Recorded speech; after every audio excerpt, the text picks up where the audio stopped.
আলিফ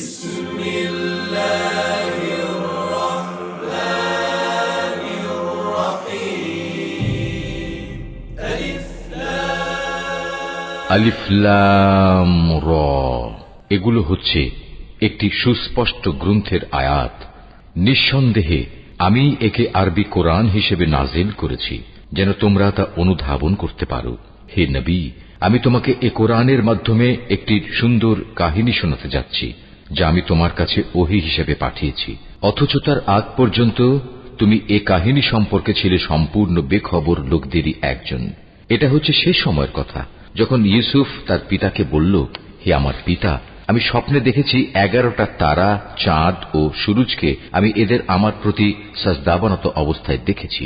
একথা শুনে তার পিতা বলল, হে আমার স্নেহের পুত্র, তুমি তোমার এই স্বপ্নের কথা কিন্তু তোমার ভাইদের কাছে বলে দিও না। তারা তোমার বিরুদ্ধে ষড়যন্ত্র আঁটতে শুরু করবে, কেননা শয়তান মানুষের খোলাখুলি দুশমন।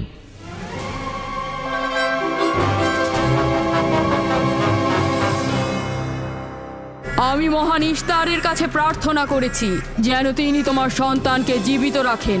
এটা তোমাদের কেমন বিবেচনা? তোমরা শক্তিশালী ও দয়ালু এক খোদাকে রেখে নির্জীব পাথরের উপাসনা করছো। খবরদার বলছি, তুমি এসব বেহুদা কথাবার্তা বলে আমাদের খোদাকে অপমানিত করবে না। আমি এই কথাগুলো নিজে থেকে বলছি না, আমি খোদা কর্তৃক প্রেরিত কথাগুলো এই কিতাব থেকে বলছি। ইয়াকুবের কুফরি কথায় তোমরা কেউ কান দেবে না, আর কেউ বিশ্বাস করবে না। ইয়াকুবের কথার মূল অর্থটা আমি এখন বুঝতে পারছি। সে চাইছে যে আমরা আমাদের খোদাদেরকে বাদ দিয়ে তার খোদার ইবাদত করি। হয়তো রক্তের মূল্য পরিশোধ করো, নয়তো আগুনে পুড়বার জন্য প্রস্তুত হও। অগ্নিপিণ্ডের মধ্যে নিক্ষিপ্ত হওয়া তো আমাদের বংশের প্রাচীন ঐতিহ্য।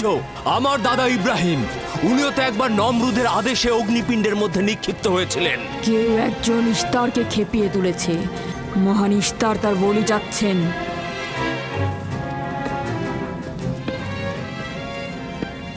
লাবান, কেন তোমার ভাগিনে ইয়াকুবের কুফরি বন্ধ করছো না? তোমরা তো ব্যাবিলনের জনগণের ইমানের মালিক, তার প্রশ্নের জবাব দিয়ে দাও। আমি তো গভর্নর, ধর্মগুরু নই।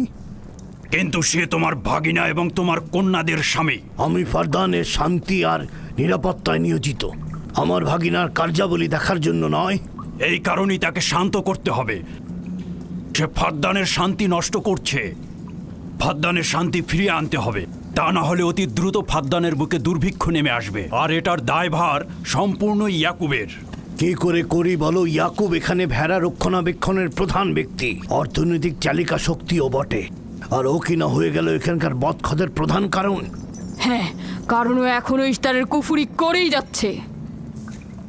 ইয়াকুব তো ব্যাবিলনের খোদাদের উপর ঈমান আনেনি, কিন্তু তারা তো কিছু বলেনি। ব্যাবিলনের খোদাদের প্রতি ঈমান না আনলেও তাদেরকে কখনো অবজ্ঞা করে কথা বলেনি, কিন্তু এখানে তো সে মহান ইশতারকে অবমাননা করেই চলেছে। তুমি অবশ্যই তাকে শান্ত করবে। অবমাননা করে? অবশ্যই করে। তুমি কি কখনো ভেবে দেখেছো যে ব্যাবিলন রাজ্য কেন তোমাকে নিয়োজিত করেছে? তাহলে এটাও জেনে রাখো কেন আমাকে গভর্নর নিয়োগ করা হয়েছে। উত্তম হলো এটা জানা যে আমি ব্যাবিলন থেকে ফরমান গ্রহণ করি, না তোমাদের থেকে, না তোমাদের ইস্তার থেকে। যদি ইশতারের মন্দিরের ধর্মগুরু বাবেল এই কথাগুলো তুলে ধরেন তবে কোনো অসুবিধা নেই তো?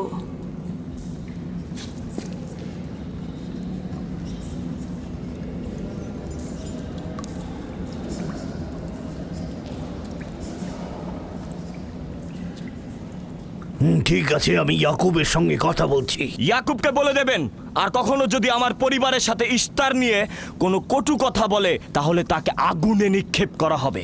কুকুরের ছানা তার বাবা মার কাছে ঘেউ ঘেউ শেখার আগে নেকড়ের কাছে ছিন্ন ভিন্ন হয়ে যায়।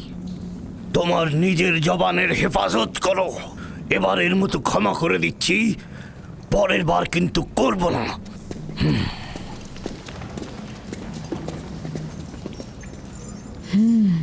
সবাই শুনে রাখো, যদি দুর্ভিক্ষের কারণে আমার ফসল নষ্ট হয় তবে ইয়াকুব আর তার পরিবারের কাউকে আমি জ্যান্ত রাখবো না। দেখা যাক না, একবারই এ তো কোনো কথা বলে লাভ নেই।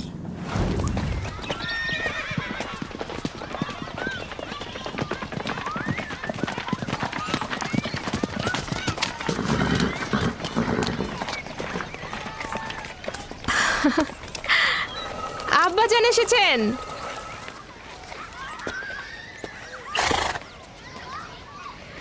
আসসালামু আলাইকুম আব্বাজান, এবার অনেকদিন পর এলেন। সালাম আব্বাজান। কি সৌভাগ্য আমাদের, ফাদ্দান আরামের মহৎ ব্যক্তি দেশের গভর্নর তাহলে সময় পেলেন মেয়েদের দেখতে আসার। এই ইয়াকুবটাকে নিয়ে আর পারি না। কি হয়েছে আব্বাজান?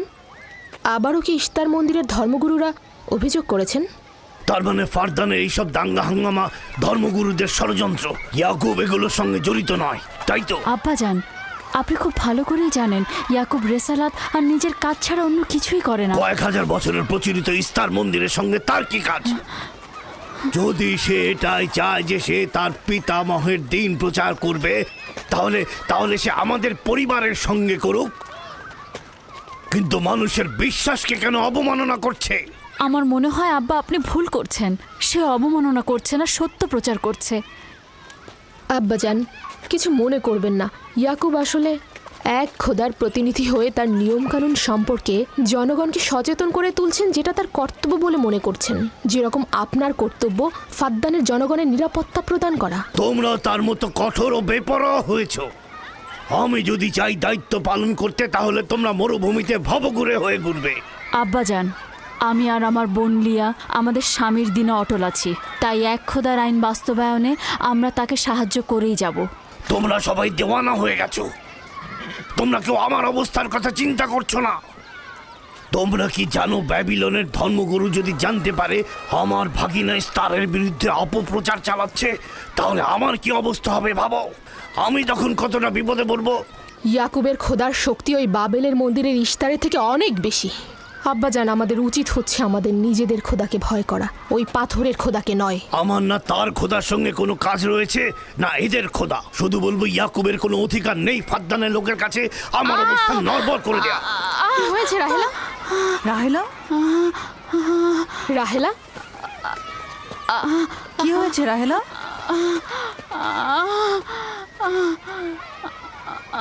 রাহেলা, রাহেলা, কি হলো তোমার? এমন করছো কেন? আলহামদুলিল্লাহ, মনে হয় সময় হয়ে গেছে। যাও, ধাত্রীকে খবর পাঠাও। আচ্ছা আচ্ছা, যাও। চলো আমরা সবাই মিলে ওকে ঘরে নিয়ে যাই। হ্যাঁ চলো, চলো, চলো ঘরে নিয়ে যাই ওকে। আস্তে আস্তে। পলাশ, বলুন জনাব। জাহাতুন মরুভূমিতে যাও, ইয়াকুবকে বলো এখনই যেন চলে আসে। খুবই দ্রুত যাও। জি আচ্ছা। আমার ঘোড়াটা নিয়ে যাও।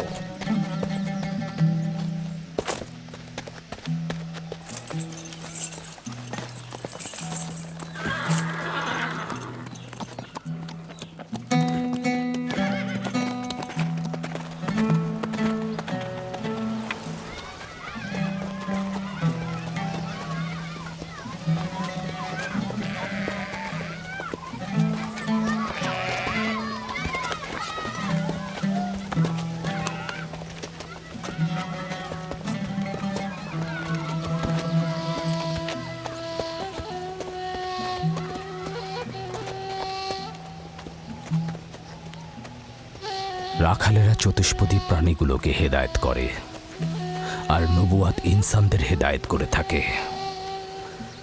সম্ভবত এ কারণেই অধিকাংশ নবী রাখাল ছিলেন। আমি ইসরায়েল ভেড়াগুলোর সঙ্গে আমার সন্তানদেরও মরুভূমিতে নিয়ে এসেছি, যাতে তারা হেদায়েত গ্রহণ শিখতে পারে। আমার সন্তান বনি ইসরায়েলেরা কেন ক্ষমতা ও পেশি শক্তিকে মূল দণ্ড হিসেবে মনে করছে? আমি তো তাদেরকে পেশি শক্তি বা জোর করে চাপিয়ে দেওয়া কোনো কিছু শিক্ষা দেইনি। তোমরা কি শুরু করলে? তোমরা কি শুরু করলে? ওঠো, ওঠো শামুন, ওঠো।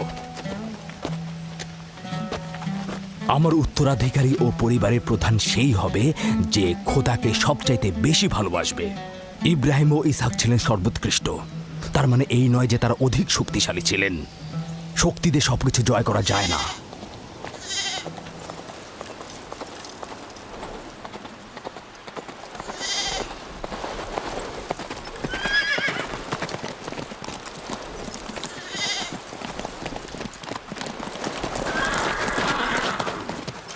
কি হয়েছে ফারাজ?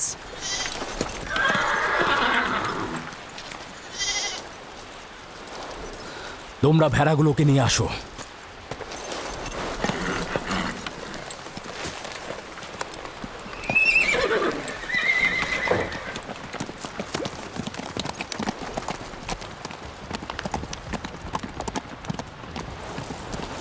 কিছু কি হয়েছে? আব্বাজান কোথায় গেলেন?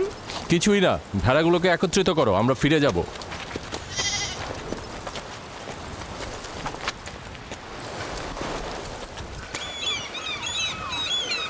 বেল, হ্যাঁ, রাহেল তো তোমার সতীন। রাহেলের সঙ্গে তোমার অনেক ভালো সম্পর্ক দেখছি। ওই সন্তান না থাকায় ভালো সম্পর্কটা ছিল। রাহেলের সাথেও ভালো সম্পর্ক ছিল, ওই ইয়াকুবের সাথেও ভালো সম্পর্কটা ছিল। আমার সন্তান নেই, তার সন্তান হচ্ছে, ভালো সম্পর্কটা থাকে কি করে? এমন ভাবে বলছো কেন?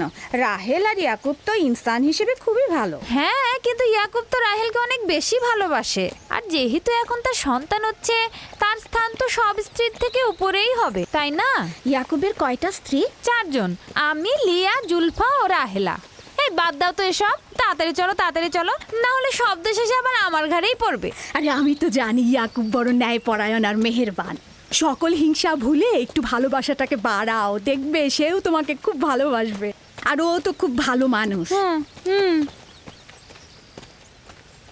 জনাবে আলী লাবান, আপনার ওপর শান্তি বর্ষিত হোক।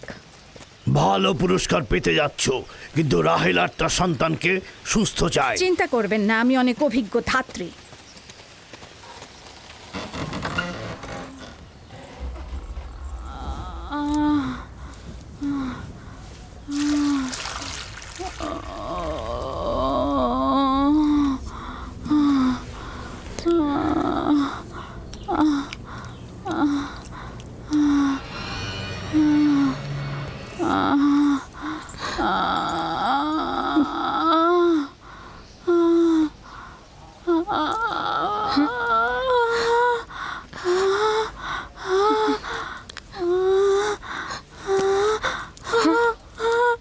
চিন্তা করো না, সব ঠিক হয়ে যাবে, খোদা মহান।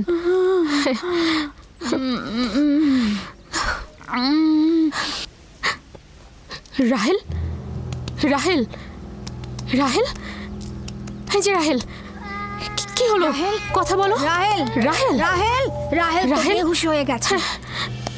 রাহেল, রাহেল চোখ খোলো, রাহেল কথা বলো, রাহেল, রাহেল, এই যে রাহেল। রাহেলা, হ্যাঁ, এমন তো নয় তার উপর ইস্তারের খোদা রাগ পড়েছে।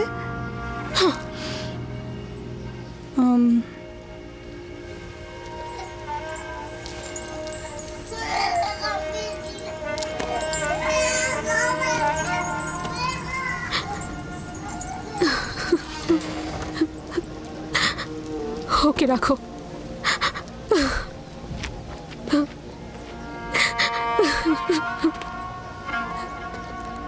তোমরা তোমার খালার জন্য দোয়া করো, তোমাদের দোয়া খুব তাড়াতাড়ি কবুল হবে।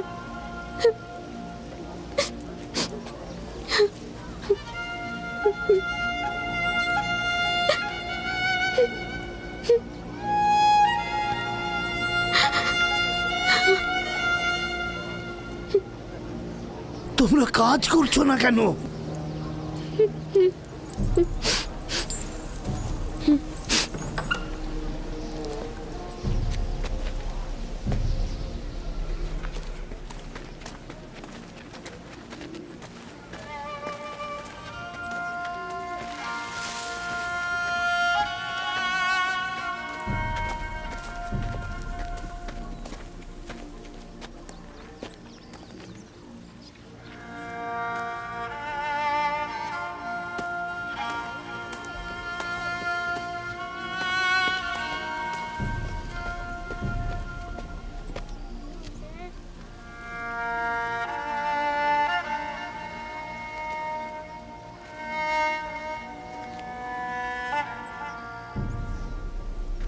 কেউ একজন ইস্তারকে রাগান্বিত করেছে। আগুন ও রক্ত দেখতে পাচ্ছি, অলক্ষণে মৃত্যুর ছায়া সর্বত্র দেখতে পাচ্ছি।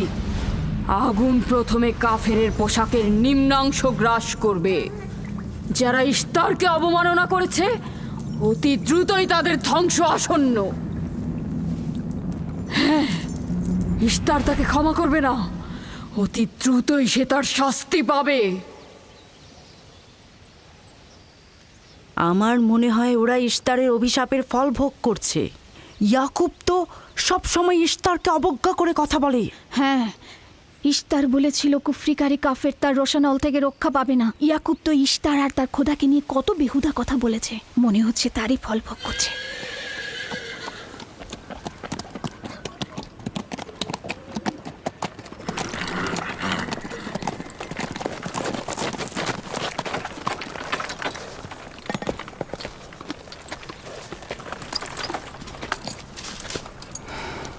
রাহেলের অবস্থা কেমন?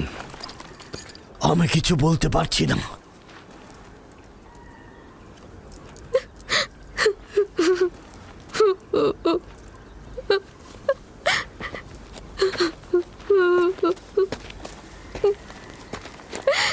কিছু একটা করুন, রাহেলের অবস্থা খুবই খারাপ। শান্ত হও, খোদার উপর ভরসা রাখো। তিনি যেমন চাইবেন তেমনই হবে, ভরসা রাখো। মানুষজন সব বলা বলি করছে, ইশতারের অভিশাপে আমরা এই বিপদে পড়েছি।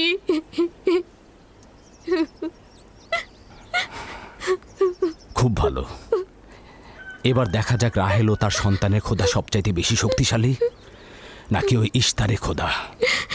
খোদা রহম করো। তোমরা রাহেলের দিকে লক্ষ্য রেখো, আমি একটু আসছি। কোথায় যাচ্ছেন? আমাদের এই অবস্থায় ফেলে যাবেন না। শান্ত থাকো, আমার একাকিত্বের প্রয়োজন। তুমি খোদার সঙ্গে যা করার করো, আমি হাত পা গুটিয়ে বসে থাকতে পারবো না। আমি অবশ্যই হেকিমি চিকিৎসার ব্যবস্থা করব। আমি চিকিৎসকের নিকটে যাচ্ছি, প্রকৃত চিকিৎসক।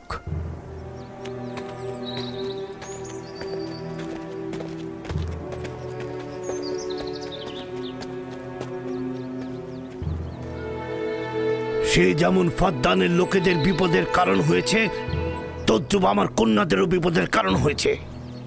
জানি না ওর সঙ্গে কি করব।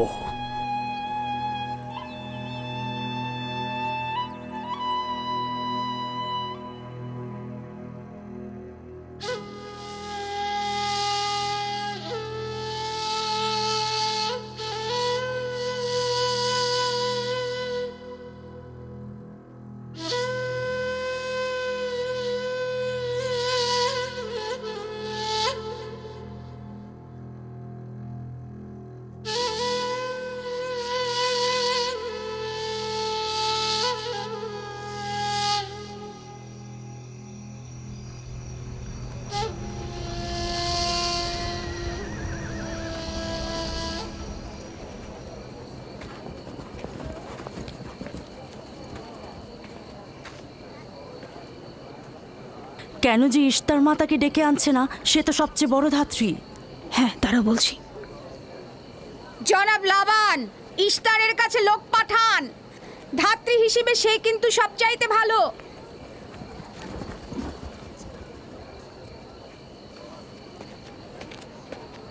যাও গিয়ে খোঁজ নাও ইস্তার আছে কিনা। যা চাই তাই দেবো। বলবে লাবান বলেছে যদি তার কন্যাকে নাজাত দাও, ইয়াকুবকে ফাদ্দান থেকে বার করে দেবো আর তার পাপ থেকে ইস্তার মন্দিরকে রক্ষা করব। যাও।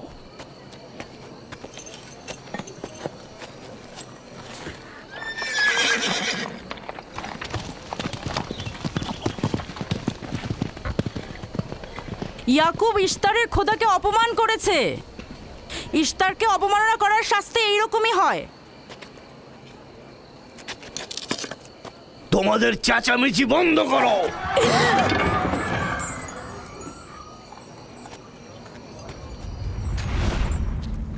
ইয়াকুবকে বলো কেন সে তার খোদার কাছে সাহায্য চাচ্ছে না। আমি যদি তার জায়গায় থাকতাম তবে অবশ্যই এ সময় আমার খোদাকে ভুলে যেতাম না। আমাকে পাঠিয়েছেন জনাব লাবান। তিনি কথা দিয়েছেন তার কন্যাকে যদি নাজাত দিতে পারেন, ইয়াকুবকে ফাদ্দান থেকে বের করে দেওয়া হবে।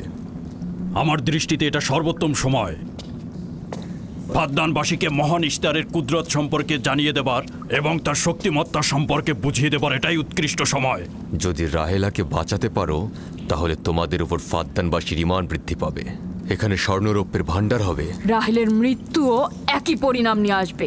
বাদ দাও, মরে যাক। খুব ভালো, যাও এই কথাই গিয়ে বলো। রাহেলের মৃত্যু ইশতারের অভিশাপের ফল। একক খোদার ইবাদত করা এবং ইশতারকে দেখেও না দেখার ভান করার এমনটাই ফল।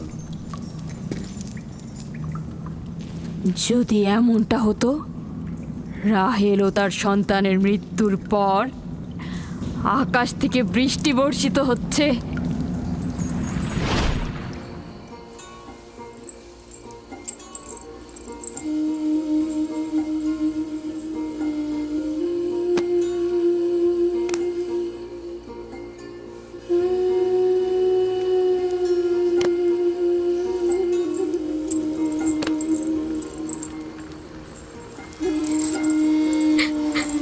রাহেল, রাহেলা, রাহেলা, তুমি শুনতে পাচ্ছ? এই যে, রাহেল, কি করছো এসব? আরে ধোঁয়া দিয়ে জ্ঞান ফেরাতে হবে, তাহলে মা বাচ্চা মারা পড়বে। এই ধোঁয়া তাকে মেরে ফেলবে, সুস্থ করবে না।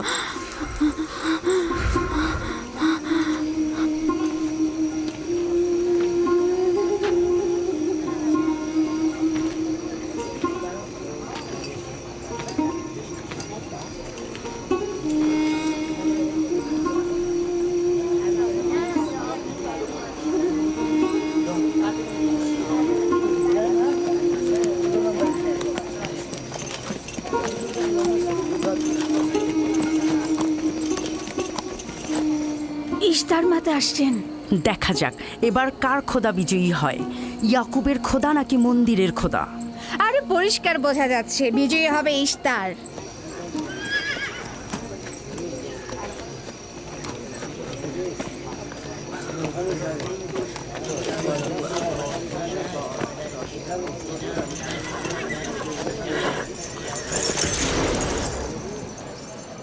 লাবান, আমার কথায় কষ্ট পেয়েছো তাই না? আর ইয়াকুব যে বলল তার খোদা সর্বশক্তিমান, অধিক দয়ালু, তবে তার খোদা কেন এসে তাকে সাহায্য করছে না? রাহেলের জীবন এখন তোমার হাতে, তুমি তাকে সাহায্য করো। আমি কখনোই ভাবিনি যে ইয়াকুব এত দ্রুতই মহান ইশতারের শরণাপন্ন হবে। কত অবাক করা বেহুদা ও কাল্পনিক মিথ্যা আর বাতিল চিন্তার মধ্যে মগ্ন আছো। এই বাতিল চিন্তার সত্যতা একটু পরেই তুমি উপলব্ধি করবে, যখন তোমার স্ত্রী সন্তান মৃত্যুর মুখে পতিত হবে। জীবন ও মৃত্যু সম্পূর্ণ খোদার হাতে, না ইশতারের পাথরের মূর্তির হাতে। আমি ইস্তারকে এখানে আসতে বলেছি। রাহেলের অবস্থা খুবই খারাপ। রাহেলের নিজের খোদা ব্যতীত আর কারো খোদার প্রয়োজন নেই। তুমি বের হয়ে যাও, বের হও। ইয়াকুব, আমি এখানে দাঁড়িয়ে আছি। দাঁড়িয়ে আছো কেন? বের হয়ে যাও। তোমার স্ত্রী সন্তান ধ্বংস হবে। মহান ইশতারের ক্রোধে তোমাদের ধ্বংস অনিবার্য। আমার সহধর্মিনী তোমার দয়ায় আসেনি যে তোমার বদ দয়ায় ধ্বংস হয়ে যাবে। তুমি বের হয়ে যাও। ফারদানের জনগণ, এই লোক নিজের জন্য কোনো রহম নিয়ে আসেনি এবং সে তোমাদেরও কোনো রহম দিতে পারবে না। সে তোমাদের জন্য যেমন দুর্ভিক্ষ নিয়ে আসছে, তেমনি তার স্ত্রী পুত্রের জন্য মৃত্যু ডেকে নিয়ে আসছে। অতি দ্রুতই তোমরা ইশতারের কুদরত দেখতে পাবে। তোমার কারণে আমার কন্যার জীবন যদি বিপন্ন হয়। 11 বছর ধরে ফাদ্দানের নারীরা তাকে কত কটু কথা বলেছে, কিন্তু সে ধৈর্য হারায়নি। রাহেল ও তার পুত্র আজকে রাতেই ধ্বংস হবে। হে মহান ইশতার, ইয়াকুব ও তার পরিবারের উপর আপনার ক্রোধের আগুন নাজিল করুন, নাজিল করুন। এই গভীর রাতে নূর কোথা থেকে এলো? তাহলে ইস্তারের জাদু, ইস্তারের কথা কি মিথ্যে হলো? আপনার ক্রোধের আগুন জ্বালিয়ে দিন।